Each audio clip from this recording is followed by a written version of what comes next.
Receiving an allowance without having to do household chores might sound ideal at first, but living with my mother-in-law, Doris, adds complexities to what could be an easy arrangement. As a 34-year-old web designer, I've adjusted to the ups and downs of freelancing, but Doris's constant sarcasm often dims the perks of this lifestyle.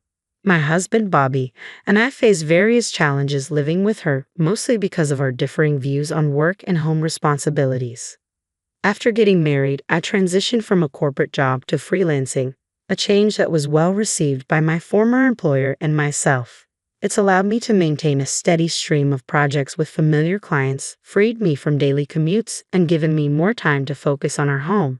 Despite the benefits and Bobby's supportive attitude, Doris clings to her traditional beliefs about marriage and the role of a wife. In her mind, a wife should primarily be a homemaker, and she regularly makes her views known, dismissing the idea of modern shared responsibilities between spouses.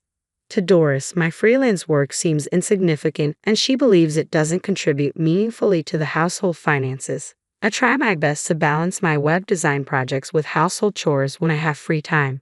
But no matter what I do, Doris's opinions remain unchanged. Her dissatisfaction seems to stem from the contrast between my contemporary approach to work-life balance and her more traditional expectations. She likely views me as an outsider disrupting her family dynamic, especially since she's grown more reliant on Bobby since his father passed away 4 years ago. We live in the home Bobby's father purchased, which Doris now owns outright, thanks to life insurance settling the mortgage. This house serves as the backdrop for our intergenerational tensions, and navigating daily life here means managing conflicting perspectives while trying to respect both the old and new ways of family life. Despite the occasional tensions, the house, with its thoughtful design, comfortably accommodates our small family and provides me with the perfect workspace. It also doubles as a popular gathering spot for Doris's friends, many of whom have lived in the neighborhood for over 25 years. When they visit, the atmosphere shifts, and I often find myself playing the role of a gracious hostess, serving coffee and sweets as the group chats.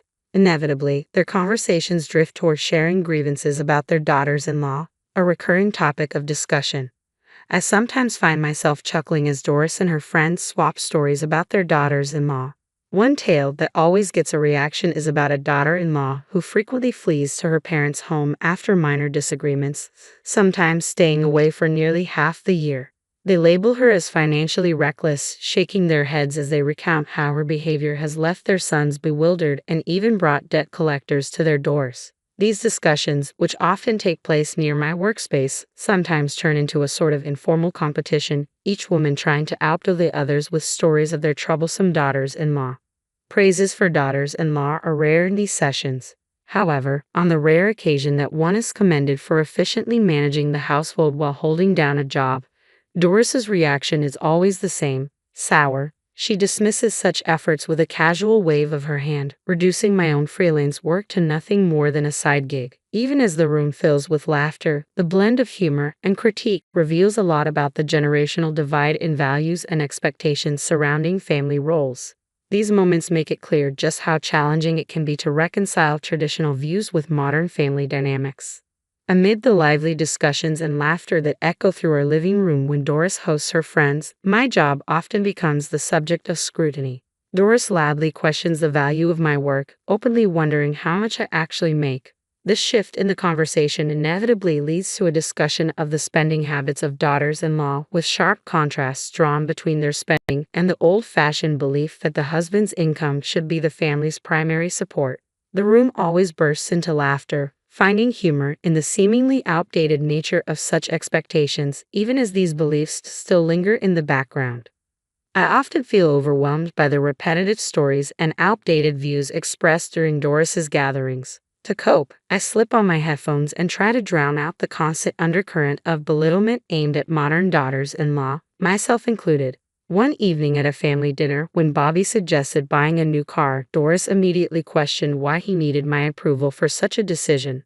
Despite Bobby's efforts to explain that we make major decisions together as a family, Doris insisted that since he had the driver's license, he should choose whatever car he wanted without my input.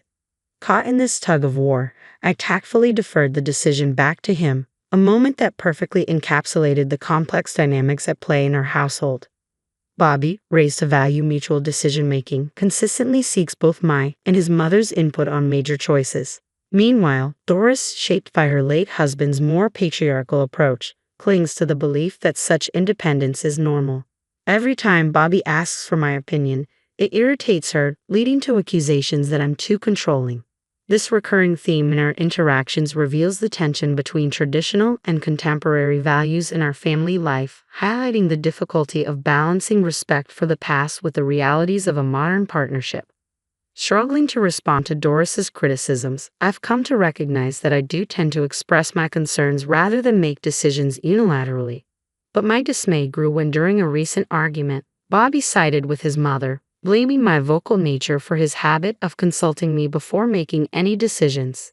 Several months into our marriage, it became clear that he rarely defended me in front of his mother.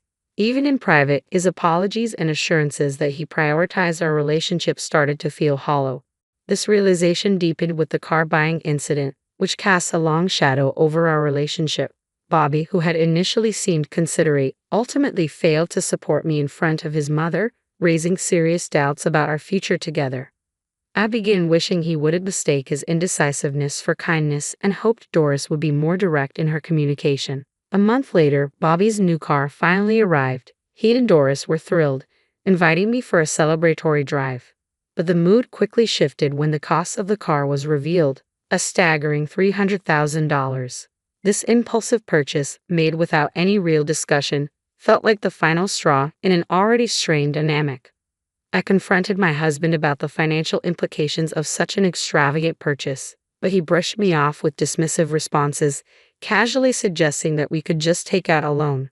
Doris immediately jumped to his defense, scolding me for questioning the expense. According to her, I had given Bobby the freedom to make his own choice, so why was I complaining now? Frustrated, I asked how we could possibly afford such a luxury, but Doris cut me off sharply. It's not like you pay for anything, so you have no right to complain.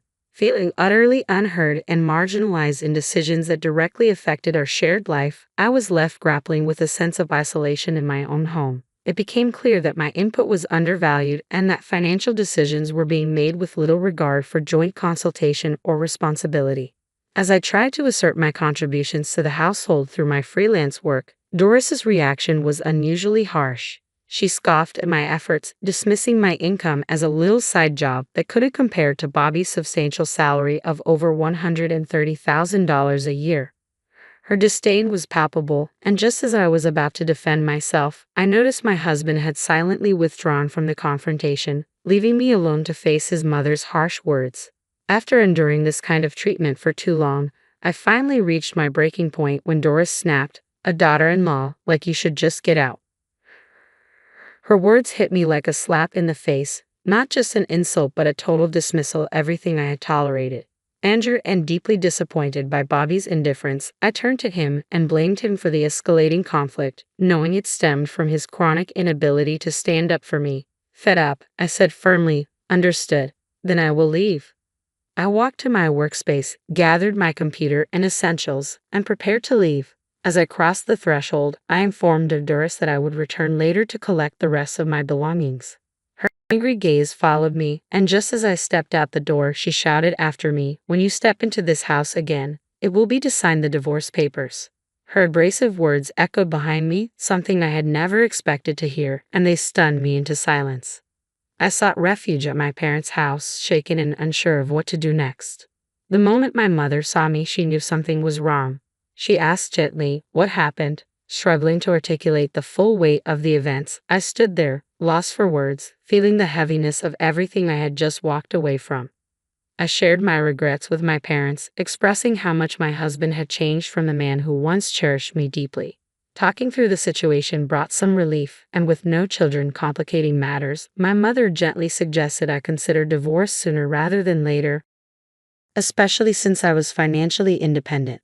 Over the weekend, with my father's support, I began taking the necessary steps toward a new beginning, contemplating the future that, though uncertain, promised peace and self-respect. I returned to collect my belongings from the house I had shared with my husband and his mother. Both of them seemed to avoid any final confrontation. Standing outside my husband's room, I spoke softly, "You took care of me for a long time. Can you sign the divorce papers? I slipped the documents under the door, and soon after, I heard his indifferent reply. I've signed them. We're done here. Retrieving the signed papers felt like a hollow victory, marking the end of our marriage. I left without a word to my mother-in-law, carrying the deep sadness after 3 years in that house, a place with only a handful of happy memories. I went straight to the city office to submit the divorce papers, hoping the formal separation would help bring closure to this chapter of my life. My plan was to temporarily move back to my parents' home and continue working remotely as I started to rebuild my life independently. My mother suggested I stay with them for a while, reassuring me that it would be less worrying than living alone. My father shared similar concerns, cautioning that Bobby and his mother might unpredictably show up at my door. Although I initially thought that scenario was unlikely, living at my parents' home brought unexpected comfort. Thankfully, my job's flexibility allowed me to work remotely, and I extended my stay with ease. 3 months passed, and as Bobby and his mother slowly faded into distant memories, an unknown number suddenly appeared on my phone. Initially hesitant, I considered it might be a mistake or an unwelcome reminder of my past. After several persistent calls, I finally answered, only to hear my ex-husband's frantic voice on the other end. "Why didn't you answer the phone earlier?" he asked, sounding confused and somewhat panicked. Prepared to end the conversation quickly, I calmly replied, "There's no reason for us to communicate anymore," making it clear that I had moved on and had no interest in reopening old wounds. I was about to hang up, but his next question caught me off guard. "Wait a minute, why isn't my smartphone working?" he inquired. With little interest, I suggested he contact the phone company, but then a thought struck me. I asked if he had been making regular deposits into the joint bank account we used to share.